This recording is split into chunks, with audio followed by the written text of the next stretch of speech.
നമ്മൾ പോകുമ്പോഴാണ് അത് സംഭവിച്ചത്.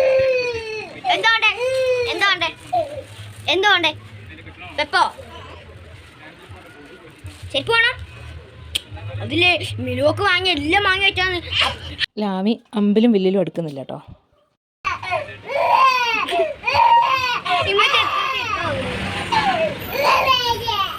അങ്ങനെ അതാ ഓളനെ നേരിട്ട് ചെരുപ്പൊക്കെ സെലക്ട് ചെയ്യാൻ വേണ്ടിയിട്ട് ഒക്കെ അറിയാം. ഓളെ വലിപ്പത്തിലുള്ള ചെരുപ്പ് എവിടെയാണ് ഉള്ളത് എന്നൊക്കെ കണ്ടിട്ടാണ് ഈ കരയണതും. വലുതൊന്നും വേണ്ട, ഒക്കെ അറിയാം, ചെറുതാണൊക്കെ പാകം എന്നുള്ളതെല്ലാം അറിയാം.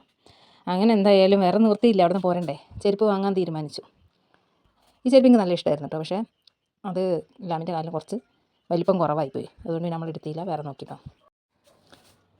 അങ്ങനെ നമ്മൾ ഇന്നെന്തായാലും വേറെ 2-3 മോഡലുകളൊക്കെ നോക്കി. ഇപ്പോൾ സത്യം പറഞ്ഞാൽ ലാമിക്കൊരു ചെരുപ്പ് വാങ്ങാൻ വേണ്ടിയിട്ട് ഒട്ടും താല്പര്യം ഉണ്ടായിട്ടല്ല. പിന്നെ അവിടുന്ന് ആൾക്കാരുടെ നിന്ന് ഇങ്ങനെ കരഞ്ഞ് കച്ചറ ഉണ്ടാക്കുമ്പോൾ എല്ലാവരും ശ്രദ്ധിക്കൂലേ. അപ്പോൾ ആ ഒരു സിറ്റുവേഷൻ ഒന്ന് ഒഴിവാക്കാൻ വേണ്ടിയിട്ടുള്ള കരച്ചിലൊന്ന് മാറ്റി അവിടെ നിന്ന് കൂട്ടിക്കൊണ്ടുവരാൻ വേണ്ടിയിട്ട് മാത്രമാണ് ഇപ്പോൾ ഈ ചെരുപ്പ് എടുത്തത്.